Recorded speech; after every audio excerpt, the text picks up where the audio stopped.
mà ngỡ xâm nhớ đau số đi tụ khốn cáp cái đó tao ngon nào vội bao đến đời phép xe na tao mong giàu mình có tên hoa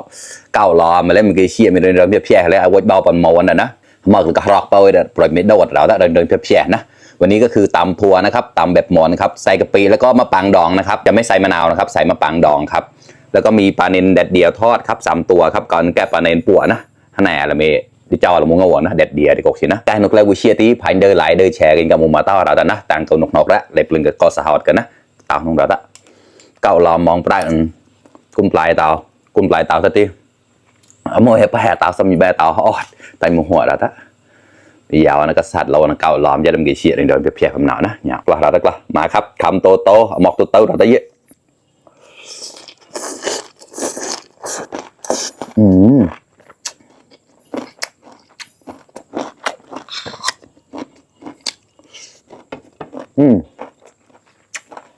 rồi khó nhà rồi đó mà khắp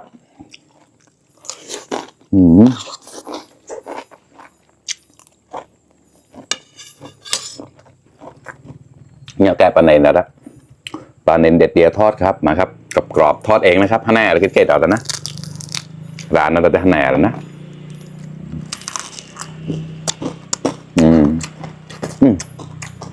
อร่อยไม่เค็มอร่อยมาก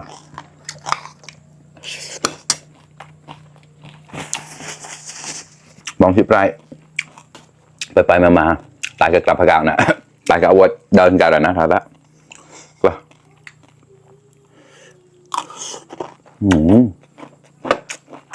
ก็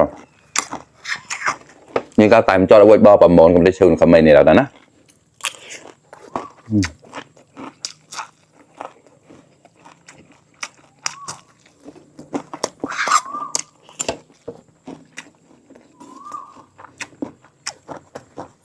เป็นไม่ได้ตามมองลองชิ้นนี้ลองได้เพียงเดียวจะเริ่มเฉยแล้วนะหยัดมาลองเบาเข้ามาก็แล้วก็มาครับเพื่อน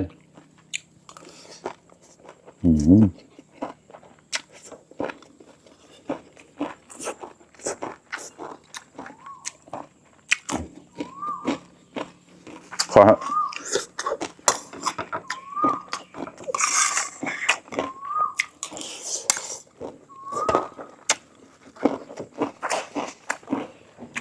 แรกมองไร่เต้าลอมแล้วละนี่กำเต่ามันกำเต่ามองห่อไปมองห่ออะไรให้มีน้ำเต่ามันก็ให้กินใจแล้วนะแช่ก็ได้สียาวแต่มันเลยป้อยมันก็น่าเงยกันนี่ตาแอสียาวนี่ห้ามป้อยกับแอสีคานมองไร่เด้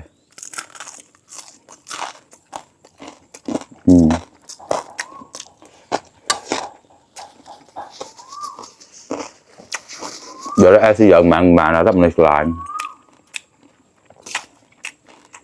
ก็มาครับเพื่อน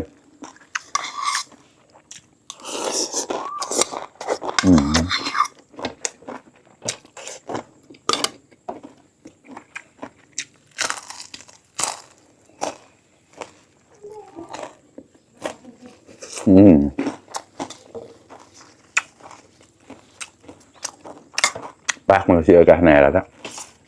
เข้ากันกินกับปลาทอดนะครับ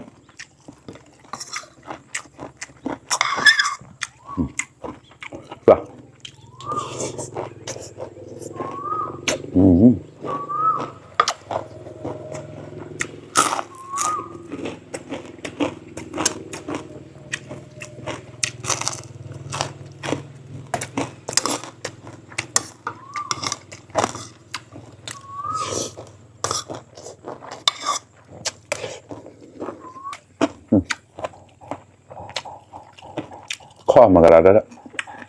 มันไงกับโซนดาวแต่นุ่มๆนะดอนๆนะ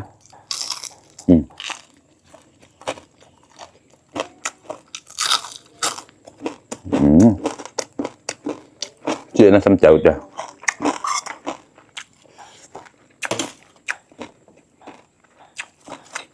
ตามหน้าโซนจ้ะเชื่อก่อน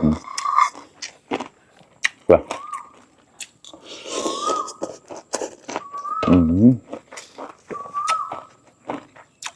เราเป็นปอดมาแล้ว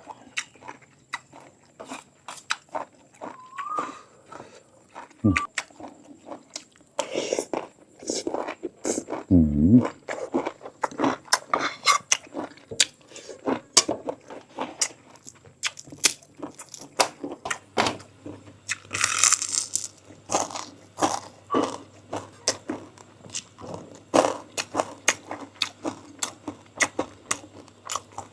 ร่อยมากแต่จอดเดี๋ยวเราถ้าแก่นะนี่ผมเดิน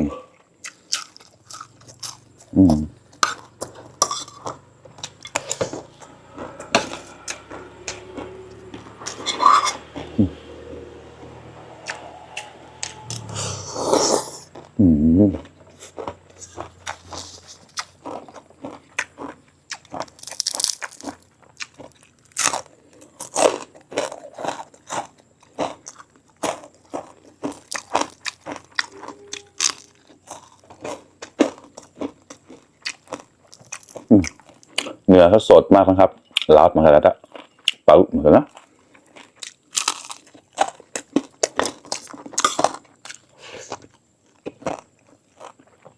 เดี๋ยวไปร้านมีแต่ละหน้าด้านหน้าก็ใกล้จะได้แล้วร้อนเลยก็ด้านหน้าเราเนาะเสียงเยอะมองที่ปลายร้านไหมมองที่ปลายดูมือเชียร์ลอยแอร์หายนะ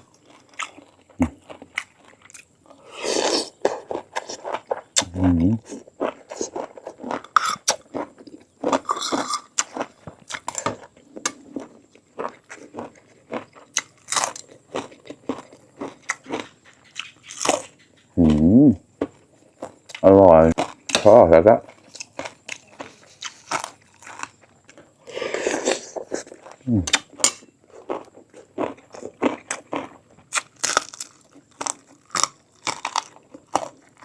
เจ้าลิซอน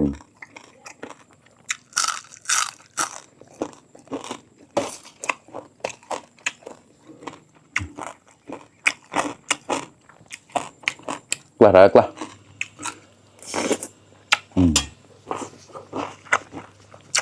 พาแล้วหมูแปลงกับแปลง